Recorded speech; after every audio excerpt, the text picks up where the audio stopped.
Here is round 2 of my Jeopardy game. As you can see, I got the 3 buttons wired up, and the game's currently in standby mode, so the buttons just kind of flash. I got everything switched over to this tiny breadboard with the exception of the master button here. I'll get to that in a second.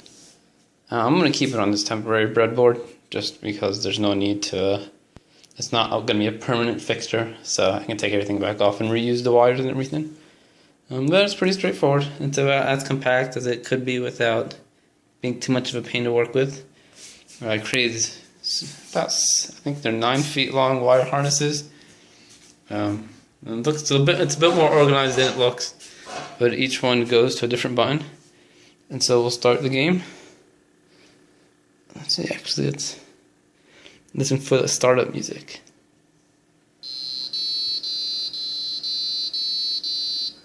Close enough to Jeopardy. And so we'll press the start button.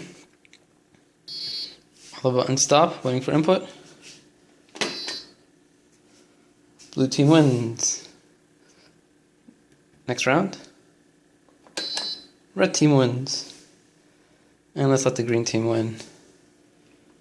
So you can see for each round, there's going to be a bigger button than this. But when I press this button, all the buttons go back to standby. And then if the game master wants to pause the game, press the button again, and the buttons restart their flashing cycle. So I was going to host everything inside this Altoids tin, but these wire harnesses are a bit too tall, so I'm just going to get like a project enclosure or something.